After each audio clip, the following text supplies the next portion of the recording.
Life for All presents Daily Food series, The Word of Life, The Fellowship of Life, and Living Stones for the Edification. The Epistles of John and Peter. Title of Book 5, The End is Near, by Pedro. Week 2, Husband and Wife, Heirs of the Same Grace of Life.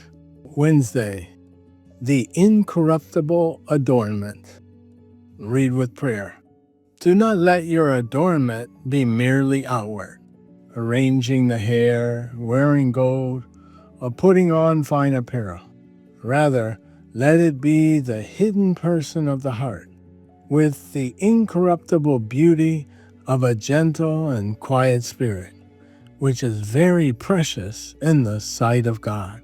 1 Peter chapter 3, verses 3 and 4. God has established an order within the marriage relationship, and embracing this order is a blessing for us. 1 Corinthians chapter 11, verse 3. The structure is as follows. God is the head of Christ. Christ is the head of every man, and the man is the head of the woman. It is important to note that this order only functions properly if none of these links is broken. Therefore, a man's primary concern should not be to demand submission from his wife, but rather to be submissive to Christ.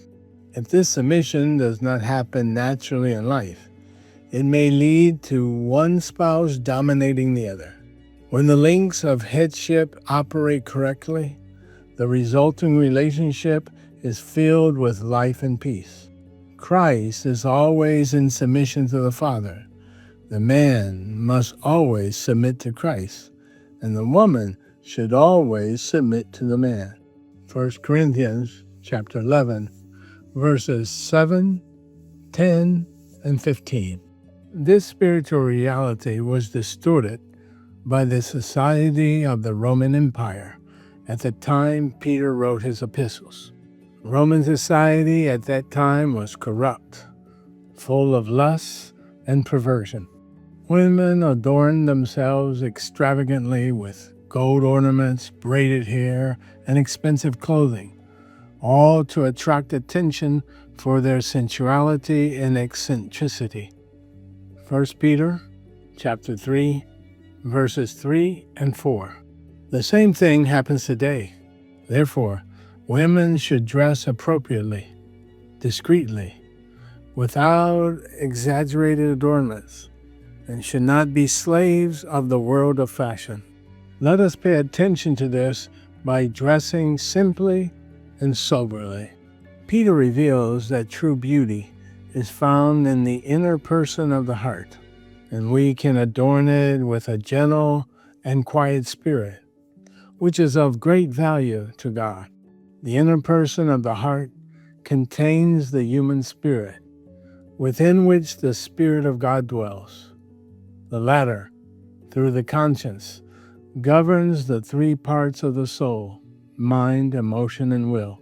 Under the command of the inner man, we discern how to behave or dress. We do not need a fashion consultant, because there is already one within us. Furthermore, the best adornment a woman can have is a gentle and quiet spirit. Then she will be quiet, serene, and calm when her emotions are controlled by the Spirit. Those who cherish incorruptible inner beauty are of great worth before God. What is your greatest concern? The valuables you wear on outside, or what you have in your inner being? As an example for women, Peter mentions Sarah. 1 Peter chapter 3, verses 5 and 6. Sarah was a godly woman who adorned herself with this gentle and quiet spirit in her relationship with her husband. She recognized that God had called Abraham to become the father of many nations. Sarah became a participant in his work by being a unanimous and obedient co-worker with Abraham. If he was called to be the father of many nations, Sarah became the mother of many Hebrew women. Dear reader, an important piece of advice for you who are married or want to be married is, if your husband has received a calling to serve the Lord, do not stop him. Do not demand anything from him that will delay or hinder the Lord's work. Many times, in the request for more attention, to take care of household chores, or to spend more time at home, there is a hidden competition between the wife and the Lord's work. Do not be such an obstacle, because this can ruin your life and your marriage. Some women have tried to stop their husbands when they were very encouraged to serve the Lord. In the end, they have seen their marriage fall apart for this reason. The best choice is to cooperate with your husband in serving the Lord.